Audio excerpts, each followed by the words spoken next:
అస్సలాము అలైకుం వరహమతుల్లాహి వబరకాతుహు. Hi viewers, ఎలా ఉన్నారు? బాగున్నారా? ఇక్కడ చూడండి, నేను కడీ పకోడా అయితే చేస్తున్నానండి. చాలా సింపుల్ అండ్ టేస్టీగా ఉంటుంది.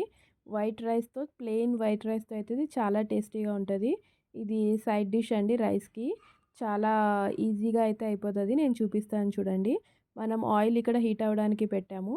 ఈలోగా మనం ఇందులో వేసుకునే పకోడా ఏదైతే ఉంటుందో అది రెడీ చేసుకుందాము. ఒక హాఫ్ కప్ శనగపిండి తీసుకొని అందులో red chilli powder, pinch of soda, salt, వామ్ అంటాం కదా, అజ్వైన్, పసుపు, కారం వేసి ఇందులోనే ఒక మీడియం సైజ్ ఆనియన్ సన్నగా కట్ చేసి వాటర్ వేసి మంచిగా మిక్సప్ చేసుకోండి. సేమ్ మనం బజ్జీలకి అయితే ఎలా అయితే రెడీ చేసుకుంటామో దానికన్నా కొంచెం గట్టిగా రెడీ చేయండి. అంటే ఇలా వేస్తే పునుకుల్లాగా వచ్చేలాగా అయితే రెడీ చేసుకోండి. ఇప్పుడు ఇందులో ఈ పకోడాస్ అయితే డీప్ ఫ్రై చేసుకున్నాం. మనం ఫ్రై చేసి ఇలాగ 2-3 బ్యాచెస్ కింద ఫ్రై చేసి సైడ్లో పెట్టుకుందామండి.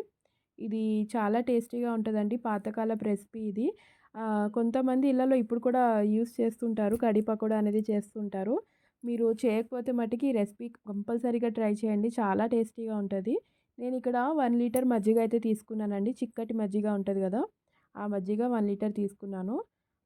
దీనికి కావాల్సిన గ్రీన్ మసాలా ఒకటి ఉంటుందండి, మనం మజ్జిగలో వేయాల్సింది. అది ప్రిపేర్ చేసుకుందాము. ఒక మిక్సీ జార్లో 4-5 గ్రీన్ చిల్లీస్, హాఫ్ ఇంచ్ అల్లం తీసుకోండి. హాఫ్ ఇంచ్ అల్లం, కొత్తిమీర, పుదీనా, ఒక 2 స్పూన్స్ అండి. హాఫ్ లీటర్కి అయితే 1 స్పూన్ సరిపోతుంది. మనం ఇక్కడ 1 లీటర్ మజ్జిగ తీసుకుంటున్నాం కాబట్టి 2 స్పూన్స్ శనగపిండి తీసుకోండి. ఇప్పుడు ఇది బజ్జీలు వేసాం కదా, అదే పిండి బేసన్ ఏదైతే ఉంటుందో అది 2 స్పూన్స్ తీసుకోండి.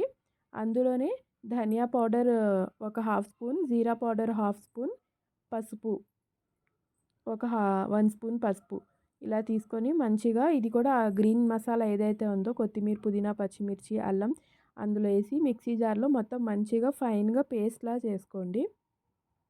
ఇప్పుడు ఈ కడాయిలో నుంచి ఆయిల్ మొత్తం తీసేయండి, డీప్ ఫ్రై చేసిన ఆయిల్. ఇదే కడాయిలో నేను మజ్జిగ అయితే యాడ్ చేశానండి, 1 లీటర్ మజ్జిగ.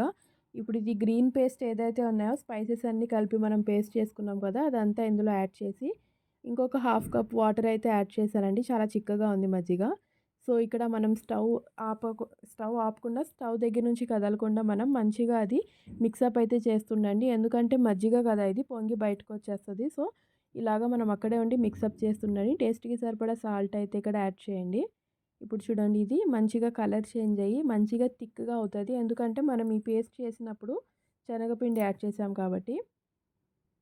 చూడండి, చక్కగా ఇలా బాయిల్ అయింది. ఒక 10 మినిట్స్ మంచిగా బాయిల్ అవ్వనివ్వండి. బాయిల్ అయినాక మనం ఏదైతే పకోడా రెడీ చేసి పెట్టుకున్నామో అవి ఇందులో యాడ్ చేయండి. యాడ్ చేసిన తర్వాత ఇది కొంచెం క్వాంటిటీ తగ్గుతుందండి. ఆ పకోడా అనేది మొత్తం పీల్చుకుంటుంది మజ్జిగ అనేది. కొంచెం క్వాంటిటీ తగ్గుతుంది. ఇప్పుడు ఇక్కడ సైడ్లో చూడండి, నేను వైట్ రైస్ పెట్టాను. ఇప్పుడు పిల్లలకి అయితే నేను లంచ్ బాక్స్ తీసుకెళ్ళాలి. సో త్వరగా అయితే నేను ప్రిపేర్ చేస్తున్నానండి.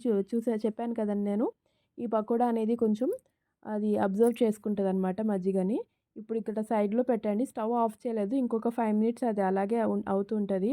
దాని మీద కావాల్సిన తాలింపు అండి, బగారా అయితే మనం రెడీ చేసుకుందాం. ప్యాన్లో సేమ్ ఆయిల్ తీసుకున్నానండి.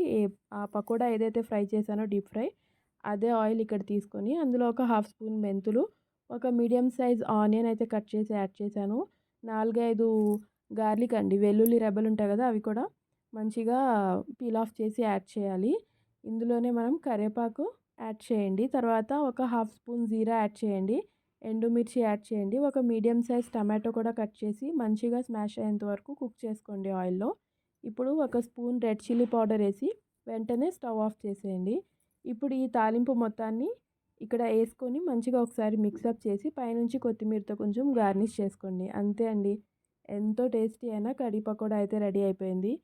ప్లెయిన్ వైట్ రైస్తో అయితే ఇది చాలా టేస్టీగా ఉంటుంది. మీరు ఒక్కసారి టేస్ట్ చేసి చూస్తారంటే మీరు వీక్లీ వన్స్ అయినా సరే ఈ రెసిపీ కంపల్సరీగా మీరు ఇంట్లో చేస్తారు. సో మీరు ఒకసారి ట్రై చేసి ఎలా వచ్చింది అనేది కామెంట్